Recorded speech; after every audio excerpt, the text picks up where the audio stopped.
Hey, how's it going? Shady Doorag's fan here, and we're gonna check out Shady Doorag's video on the Justice League Christmas special. I actually don't think I've seen the Christmas special, so this is gonna be the first for me. Let's check it Clark out. tells us you're on your own this year. We don't allow anyone to visit for the holidays without taking a present home with them. Wow. But I brought no gift for you. Nonsense. Your company is the only present we need. Bless Hey, your hello, heart. how do you do? Shady Doorag's here. Merry Christmas, everyone. Ho, ho, Since ho. it's the season of giving, I'm gonna give you intellectuals a special treat. Why did I stress that word? That Yeah, I want to see you take off the do-rag. wasn't a pun. Who writes these freaking scripts? Don't think your response to the Teen Titans video didn't go unnoticed. Nah, the It's Teen been Titans a video hot minute was since dope. something matched King of the Hill in views, let alone beat it. This tells me exactly what I need to know. You guys want more superhero shows. Actually, Yeah. we specifically want more Teen Titans. Yes, more. Hey man, shut your ass up, man. Whatever Shady gives, I will take. Let the man do his thing. Superhero shows. Your cries have been heard loud and clear. Today we're looking at Comfort and Joy, the Christmas episode of what I consider to be the absolute best superhero cartoon ever made, Justice League the Animated Series. The greatest cartoon ever made? Wait, what did he say? Absolute best superhero cartoon. Okay, superhero cartoon. Justice League Unlimited is definitely up there. Superhero? Cartoon ever made. Man, Static Shock's good. Batman animated series is good. I don't know. I don't know. Justice League is really good though. It is Justice really League, good. the It animated is really series. good. To be clear, I consider Justice League and Justice League Unlimited to be the same show. So Me I'm too. not arguing one is I thought better it was than the the same other. shit. What I am arguing is that both of them are better than everything else. Damn.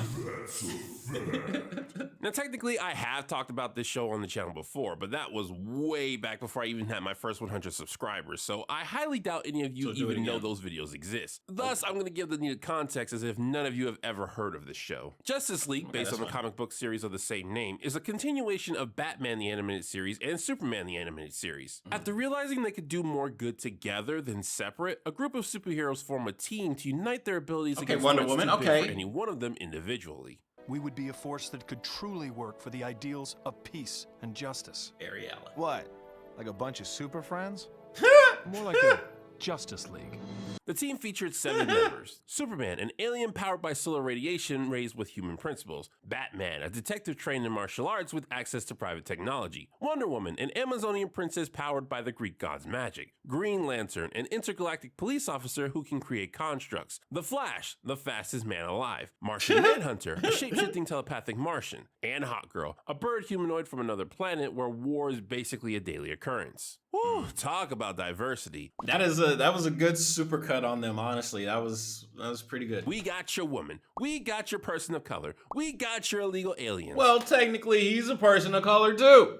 Wait, Just do illegal saying. aliens count? FYI, the heroes' real names respectively are Clark Kent, Bruce Wayne, Diana Prince, John Stewart, Wally West, John Jones, and Shira Hall. I'm letting you know this now because Now, unlike what's John's Teen real Titans where the name? characters went by their hero names exclusively and ignored their civilian names 99% of the time, Justice League jumps back and forth, and so will I in this review. Jean is the exception. The show only calls him Jean because Yeah, what's his real Martian name? Manhunter is the biggest mouthful in the universe. If you read comics, you might think this is a slightly unorthodox selection of characters. No Hal Jordan, no Barry Allen, and Hawkgirl of all people? Wait, that's not Barry Allen? Characters. No Hal Jordan, no Barry Allen, What Flash is that? and Hawkgirl of all people? Hawkgirl. What's she doing here? Well, remember what I said about Teen Titans. One of the most important aspects of a superhero teen show is watching their personalities clash. Hal and Barry would have been more faithful to the comics, but John and Wally's personalities make for a more Wally interesting West. dynamic. Also, this is a continuation, so I'm a little uncertain of how many characters already existed in Batman and Superman. Flash certainly did, but I don't think he was revealed to be Wally at the time. Still, Yeah. with his constant joking nature, he kinda had to be. Sorry I'm late. Just woke up 2 minutes ago. All right, that's all you need to know. Let us proceed. The episode starts with Justice League doing what they do. 2 planets are on a collision course with each other, and the natives of one planet have asked for help to prevent it. You gave us the knowledge to construct the gravitation device and trusted the League to be your hands. We will not fail you. Status report, Wow. Flash. Just keep beaming those instructions into my head, John. So a lot of exposition you got That's going on honestly there. pretty They nice. finish their machine, which stabilizes the ice planet's orbit, and you'll probably notice immediately that 2 members are missing. Well, with a show that Batman. has 7 main characters, you need to know when to sideline some. While it's fun to have everyone there, constantly trying to force them into situations they don't Yeah. belong in would be bothersome. Yeah. Also, it makes sense lore-wise. As superheroes, There's each no would way be they're too all busy to together. respond to every Justice League Yeah. call. This time around, the ones who drew the short straw were Diana and Bruce, so this Christmas will be without Wonder Woman and Bat. Where is This he? Christmas will be without Batman. As the League gets ready to head out, Flash and Superman express their eagerness to celebrate Christmas. John, being an alien who only recently made Earth his home, doesn't really Christmas? have any Christmas spirit. Superman, being Superman, decides that that's not the American way and proceeds to scheme. Meanwhile, Green Lantern decides to stay on the ice planet for mysterious reasons, and Shayera indulges him. And Of then course. we get the intro. Of course. It's really good, but I don't Easy, want to but get copyrighted. Talk about hype. The music and cinematography really make you feel like you're about to see legends in action. As a kid, this always got me excited for the show. I even made up lyrics to sing along with the theme. Admittedly, the animation does have a bit of an uncanny valley feel to it in Yeah, some it is parts, weird. but What that's is easily that? forgivable. Unlimited What really is way sells it better. are the silhouettes. When you can't fully that see the ending. detail of something, it gives an aura mystique that perfectly fits this intro. Anyway, the episode continues and we see John snowboarding down a hill. You fly through space all the time, but sliding down a snowy hill makes you shriek like a child? Shira, it's not necessarily that it's ruining the exciting fun. now, it's just that it reminds him of a time when his life was full of excitement.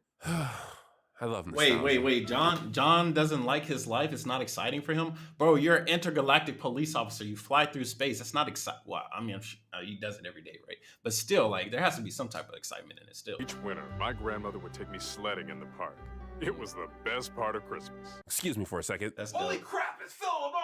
Okay, I'm back. Yeah, that's our boy Philip Morrow voicing Green Lantern. If you don't recognize how he sounds here, his voice might sound familiar when he's trying to get back to the past, or when he's putting a shock to your system, or when he's living for the weekend. John continues to demonstrate to Shayera what exactly makes the snow so enjoyable to him, going through all the Christmas cliches. It's a snow angel. Oh my See my goodness. wings? Right. Give whoever wrote that joke a medal. Eventually, John is able to find an activity Eight Shayera mass. can get Yeah, into. there you go. She's from a war planet after all, so fighting is natural to her. Bring it on, snowman! Ha, I get it. The episode transitions back to Earth where we see the Flash visiting some orphans. Merry Christmas, guys. Have you been good this year?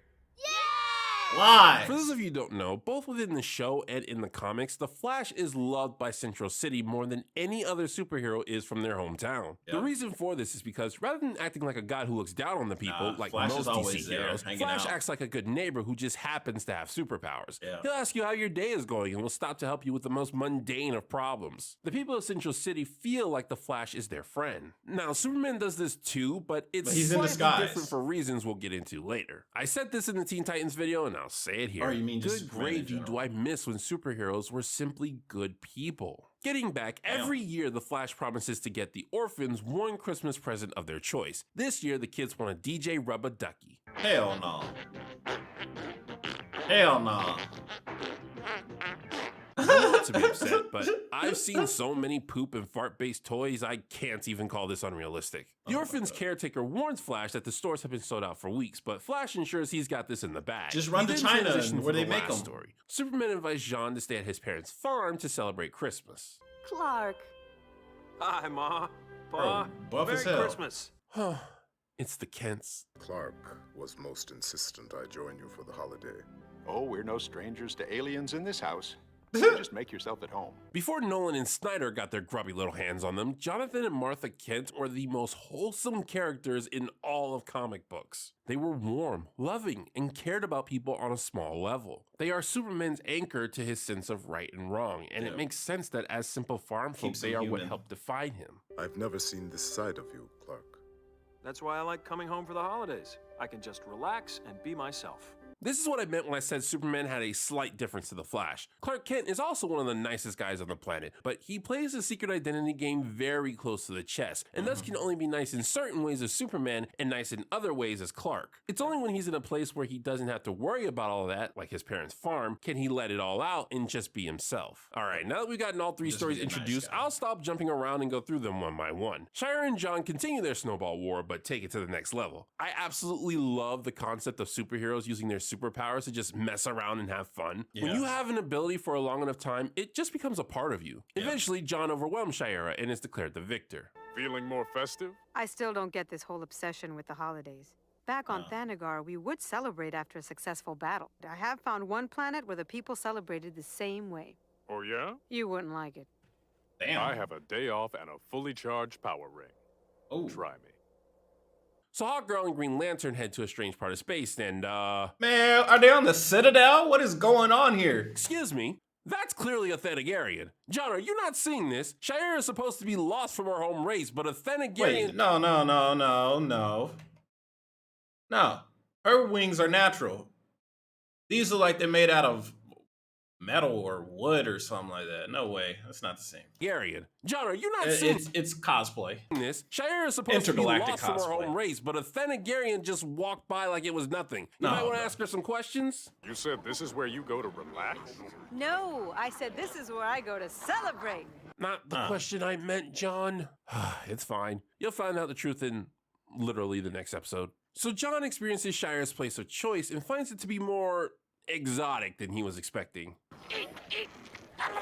Bro, what the hell? Actually, a Green Lantern's ring automatically translates any language directed at him that he doesn't understand. Okay. Well, they missed the mark on that one. Try this. It's great. It's great. Get it? Because she's part bird. Since Shira was having so much fun with a snowball fight, naturally the night could only be made better with a sex. real fight. Oh. Well, damn. What? Not gonna lie, while it does What? fit Shira's character to randomly start a fight, part of me thinks this was put here to help meet the action quota. A lot of superhero shows will find random reasons to add a fight scene because, you know, Why that's not? what most people are here for. True. At the end of it all, Shira, John, and their new best Hell friend no. snuggle up for a good night's rest. Merry Christmas, John. Look, man, I ain't gonna lie. Hot girl, fine. But if you got a woman that is making you get into fights for her entertainment, that is a toxic ass woman and she is dangerous. Stay far away from her. And I get it, he got superpowers. But nah, bro, this is not a red flag. This is a whole stop sign, my guy. No. Oh, yeah, did I neglect to mention that these two were an item at this point? Yeah, in case you didn't catch on, this whole debacle was supposed to be a superhero Christmas date. John shares some of his customs, and Shira shares some of hers. While I can appreciate the sentiment of it Her all, I customs think are it would hit violent. home better if there was just one moment where John was on the alien moon and was actually having fun. The Yeah. entire time, he just looks uncomfortable and or frustrated. I would have liked it more if he had gotten into the bar fight just like Shira got into the snowball fight. Anyway, back to the Flash's story. Wally attempts to fulfill his promise to get the kids their DJ Rub-a-Ducky. He finds out the hard way, though, that the Out of caretaker stock. wasn't kidding when Out she of said they were stock. sold out everywhere. Being the fastest man alive, Wally Go to figures China. he'll go straight to the source and is able to get his Yo. hands on the very last one made from the Japanese factory Oh, itself. Japanese, okay. Something tells me that a superhero getting a toy from an Asian factory would not go over well in today's age. As the Flash heads back to the orphanage, he hears an explosion and, being a superhero, he prioritizes. Do you believe the horrendous amount of public Gorilla funding Grodd? spent on this so-called art? It's garbage, an affront to any decent human aesthetic. Wait, Flash, hold on. Let me How finish would what you he's know doing. about human This is aesthetic? Ultra-Humanite, by the way. You don't need to know much about him except that he's a super genius, a reoccurring supervillain, and his whole shtick is acting superior. The Flash manages to beat Humanite, of course, but in doing Humanite? so, his DJ Rub-a-Ducky gets destroyed. Damn. Wally laments out loud that the toy was for some kid's Christmas. Humanite scoffs and gives a lecture of how he hates Christmas because all the supposed Humbug. good that comes out of it is manufactured. Forced Damn. jollity on every lip, insincere goodwill. Well, in he ain't every lying. heart. Tidings of comfort and joy indeed. Flash He ain't lying, bro. Look, if it has to be Christmas for you to be nice, you're an asshole. I got that from Payday too. however, explains that Humanite is missing the point. For a creep that claims to personify human advancement, I think you'd know what it means to pass along goodwill, especially to kids who need some. I'd like to think they'd grow up to pass that goodwill on to others. It never In ceases his to amaze face. me how Old Pass head that look like a goodwill on ball to sack others. ass boy. Fuck out it of never here. ceases to amaze me how well this show made sure the comic relief character was the heart of the team. Humanite admits that while Flash's sentiments are childish, there is some value to be found in them. He calls a truce with Wally for the sake of the children, and not only fixes the toy, but gives it an upgrade. Hello, children. Come close and I'll tell you a story. No. That DJ Rubber Ducky?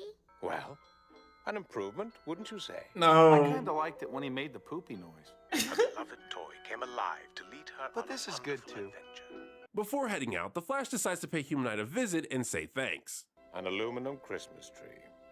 I know. He gonna be able to break out of jail with that. He too damn smart. He gonna turn that aluminum into some type of shank or some type of when you stick it into the keyhole and you lock pick it and you get it unlocked. Hell It's no. kinda cheesy, but No, he had one just like it when I was... It's very nice. A human? This freaking show, my goodness gracious. I've got tears in my eyes. Oh wait, the meme.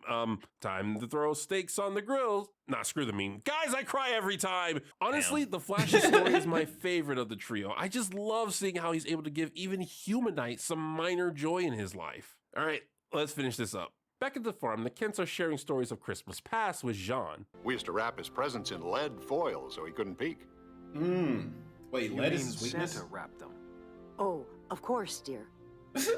Okay, so one of the things this episode wants to do is show that Superman behaves differently when he's at home because he's being his true self. It does this by making Clark super naive. Objectively, it doesn't really make any sense. Superman, whose Fortress of Solitude is in the North Pole, still believes in Santa Claus. Yeah, that is a ludicrous thing. Yeah, bro, to ask you an ain't audience seen to Santa? accept. Wait, hold on. This is DC Comics. Santa Claus ain't in DC Comics? Like, there has to be at least one comic book where Santa was real and Batman helped him deliver presents. I don't believe it. However, I don't believe care. it. And everyone I know who has seen this episode doesn't care either. It is funny and charming that Superman, the most powerful being on Earth, is so innocent he still thinks Santa is a thing. This is a must perfect be a example thing. of writers doing He something knows. objectively He bad, lives there. but doing so makes the experience better. This is why art isn't an exact science. Anyway, the Kents have a gift for Jean.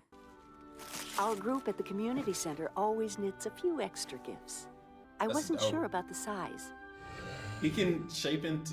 I can Damn. grow into it. Big buff guy. If we could somehow harness the wholesomeness of this scene, we could generate enough power for world domination. What the fuck? And then we won't go through with it because it's Christmas. To further understand So the when Christmas Christmas spirit, is Jean over- decides to take a stroll through Smallville. He sees people enjoying each other's company, reinforces a child's belief in Santa, and listens to a choir singing. That's cool and all, but you ain't gonna get me Kents wake up to a copyrighted. surprise. Jean, in his natural form, is Oh. holding the family cat and singing. It's unclear if he did this because of the song he heard. After all, it does talk about angels singing. But what is clear is this. Jean now gets the spirit of Christmas and is expressing his joy. Because they are the nicest people in existence, the Kents seeing Jean happy is greater than any present he could have given them. And he said he didn't bring a gift. My man hitting them notes. There's a lot to love about this story, but there are two things I want to draw attention to specifically. What is For that? one, other than insisting Jean stay with him on the farm, Clark never forces anything onto Jean. A lot of stories would have had Clark constantly making Jean do things with Jean protesting. But this story decides that the best way to get Jean into Christmas is to just show it to him and let him decide whether he likes it or not. The other thing is, it's never overtly said what Jean discovers. Maybe the writers felt they didn't need to do that because they already said what Christmas was about in the Flash section of the story, but still, I enjoy that there's no dialogue about it in this one. You know Jean now gets Christmas and that he enjoys it, even if he never says exactly what it is he gets. And that was Justice League's comfort and joy. Good gravy, do I dope. absolutely love this episode. Admittedly, It's the a Hawkgirl good Green episode, Lantern except part for could have been Hawkgirl slightly part. better, but Yeah. the other two stories absolutely knock it out of the park for me. All three are exactly what I want to see during Christmas. A Christmas date, a Christmas truce, and a Christmas welcoming. It's all It's people like a just Christmas enjoying each other's miracle. company and being kind to one another. Like I said before, The Flash's adventure is definitely my favorite. Watching Humanite receive simple joy breaks me every time. Also, Humanite's point about Christmas being manufactured and therefore He ain't pointless is wrong. one I see Well, quite often. Not, A lot of people not pointless. Let me cut you off, Shady. Let me cut you off. So yes, Christmas is manufactured, and it doesn't help that corporations every year entice people into just buying products, this and that. Oh, we have the holiday sale. We got this and that. Oh, it's a great gift for your girlfriend, a great gift for your kid. It's just so they can make money, right? That is what it is about. But yeah, the corporation wants to make money, but you still buy the product in order to give it to someone else so they can receive joy. Sure, Christmas is manufactured. Just because it's manufactured doesn't mean you can't get some type of enjoyment out of it. All right, Shady, go ahead. People tell me the same thing when it comes to fictional characters. They're not real, so there's no point in getting so invested in them. I actually did a video on this subject some years ago. The TLDR of the video is that while yes, fictional characters aren't real, they tend to represent something that is. The same can be said about Christmas. The heart. Just like superheroes, Christmas is a reminder of the potential good man has to offer, and it inspires people to be better versions of themselves. For just like a week or so, and then they're back to being normal themselves. Also, there's the whole Jesus thing. What? I'm a Christian. I'm obligated to mention it. This has been Shady Doorags. All right, well, that was random as fuck. But yeah, I hit it with a like. That was a good video. Yeah, Jesus. Yeah, Kanye West. Yeah, bye.